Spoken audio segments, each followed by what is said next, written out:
بسم الله الرحمن الرحيم. يا أيها الذين آمنوا لا تقدموا بين يدي الله ورسوله واتقوا الله إن الله سميع عليم. يا أيها الذين آمنوا لا ترفعوا أصواتكم فوق صوت النبي ولا تجهروا له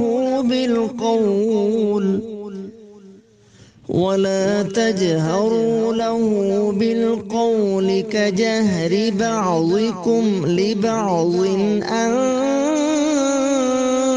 تحبط أعمالكم وأنتم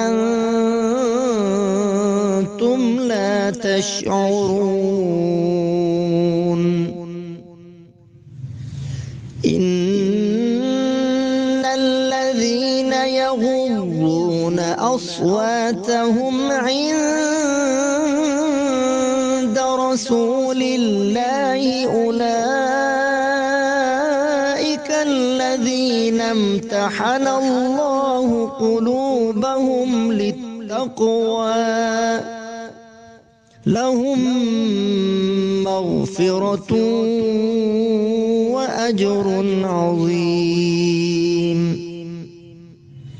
إن الذين ينادونك من وراء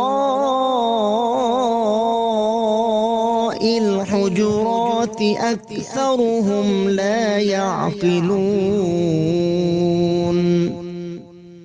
ولو أنهم صبروا حتى تخرج إليهم لكان خيرا لهم والله غفور رحيم. يا أيها الذين آمنوا إن جاءكم فاسق بنبأ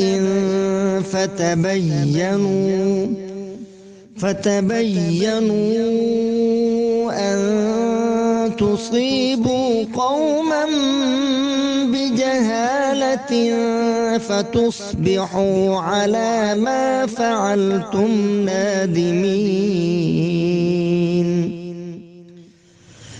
واعلموا أن فيكم رسول الله لو يطيعكم في كثير من الأمر لعنتم ولكن الله حبب إليكم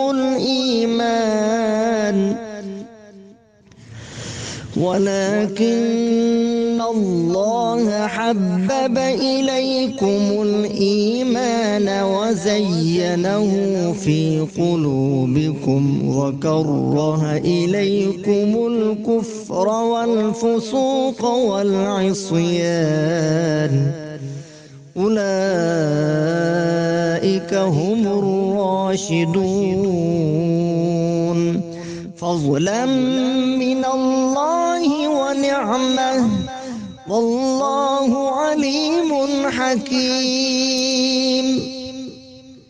وإن طائفتان من المؤمنين اقتتلوا فأصلحوا بينهما فإن بغت إحداهما على الأخرى فقاتلوا التي تبغي حتى تفيء إلى أمر الله